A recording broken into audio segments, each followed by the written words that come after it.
మూడు ప్రాజెక్టులు, ఒకటి ఛత్తీస్గఢ్ ఒప్పందం, రెండు భద్రాద్రి కొత్తగూడెంలో నిర్మించిన 1080 మెగావాట్ల నిర్మాణము ఒప్పందం, అదేవిధంగా మూడవది యాదాద్రి థర్మల్ పవర్ ప్రాజెక్టుకు సంబంధించి బిహెచ్ఎల్తో చేసుకున్న ఒప్పందాల నుంచి ఈనాటికి జరిగిన పరిణామాల మీద వారు కోరుకుంటున్నారు. కాబట్టి పారదర్శకంగా ఉండాలని వారు ముందుకు వచ్చినందుకు అభినందిస్తూ మా వైపు నుంచి కూడా మేము పారదర్శకంగా ఉన్నాం.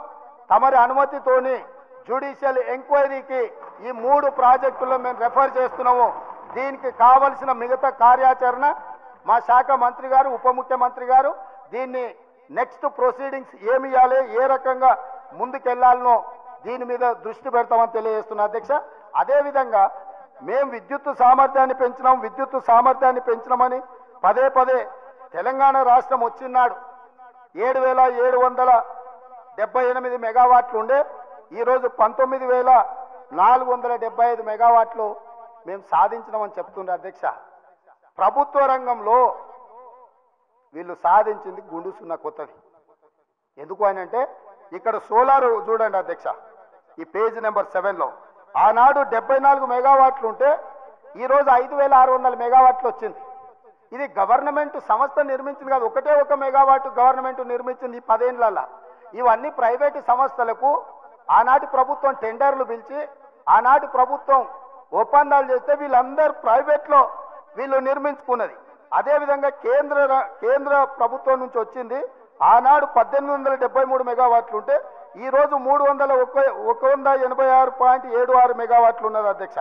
అదే సెంబీ కార్పు నుంచి 270 ఉంటే ఇట్లా ఛత్తీస్గఢ్ ఇవన్నీ ఒప్పందాలు చేశారు అధ్యక్ష. ఎక్కడ వీళ్ళు జెన్కో ఆధ్వర్యంలో రాష్ట్ర ప్రభుత్వం కొత్త ప్రాజెక్టులను ఏవి నిర్మించలే. వీళ్ళు గొప్పగా చెప్పుకున్న భద్రాద్రి కాలం చెల్లిపోయింది. యాదాద్రి ఇంతవరకు 1 మెగావాట్ కూడా విద్యుత్ ఉత్పత్తి చేయలే. 35,000 కోట్ల రూపాయలు ఖర్చు పెట్టి సింగిల్ మెగావాట్ విద్యుత్ కూడా ఉత్పత్తి చేయకుండా 10 సంవత్సరాల తర్వాత మళ్ళీ సభలో నిలబడి మంత్రులందరి మీద దాడి చేసి దబాయించి ఇంకా ఎంతకాలం గడుపుతారు అధ్యక్ష? ఎంతకాలం గడుపుతారు? మేము స్పష్టంగా మా మంత్రి కోమటిరెడ్డి వెంకటరెడ్డి గారు 24 గంటల విద్యుత్ మీద వీళ్ళు డంబాచార ప్రకటనలు చేస్తుంటే సబ్ స్టేషన్లు కూర్చొని లాగ్ బుక్కులు తీసుకొచ్చి ముందర పెడితే అక్కడ ఉన్న లైన్మెన్ క్లియర్గా చెప్పిండు 8 నుంచి 10 గంటలు ఇచ్చినాం, కొన్నిసార్లు 12 గంటలు ఇచ్చినాం సార్, ఈ మధ్య కాలంలో అంతకంటే ఇవ్వలేదు అని చెప్పి స్పష్టంగా చెప్పిండు. వారు ఎప్పుడైతే సబ్ స్టేషన్లకి వెళ్ళి లాగ్ బుక్కులు తీయడం మొదలు పెట్టినరో అన్ని సబ్ స్టేషన్లలో అక్కడ ఉండే రైతులని లాగ్ బుక్ తీయంగానే అది మాయం చేసిరు. ఈరోజు నిజంగానే వారికి పట్టింపు ఉంటే ఒక అఖిల పక్షాన్ని నేద్దాం, సబ్ స్టేషన్ల వారిగా లాగ్ బుక్లు గతంలోనే మాయం చేసినా ఎక్కడున్నో బయటికి తీద్దాం. వీళ్ళు వ్యవసాయంలో మోటార్లు నడవాలంటే 3 ఫేజ్ కరెంటు ఉండాలి. వీళ్ళు వ్యవసాయానికి మోటార్లకు 3 ఫేజ్ ఇవ్వకుండా సింగిల్ ఫేజ్ ఎక్కువ గంటలు ఇచ్చుకుంటా వ్యవసాయానికి ఉపయోగం లేకుండా 24 గంటలు ఇచ్చినము అని భ్రమలు కల్పించి రైతులను మోసం చేసిండ్రు అధ్యక్ష. దానికి సంబంధించి వాళ్ళు కోరుకుంటే మాకేం అభ్యంతరం లేదు.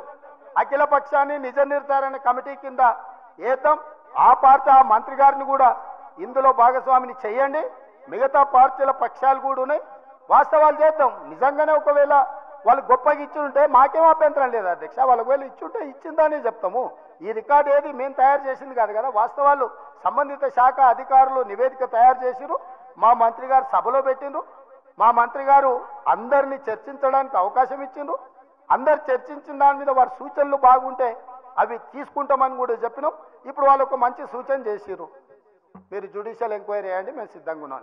ఇంత మంచి సూచన వాళ్ళు చేసినాక ప్రతిపక్షమే ముందుకు వచ్చి వాళ్ళ పరిపాలన మీద పారదర్శకత కోసం జ్యుడిషియల్ ఎంక్వైరీ అడిగింది కాబట్టి వారి కోరిక మేరకు జ్యుడిషియల్ ఎంక్వైరీకి ఈ ప్రభుత్వం ఆదేశాలు ఇస్తుందని తమ ద్వారా తెలియజేస్తున్నాను అధ్యక్ష.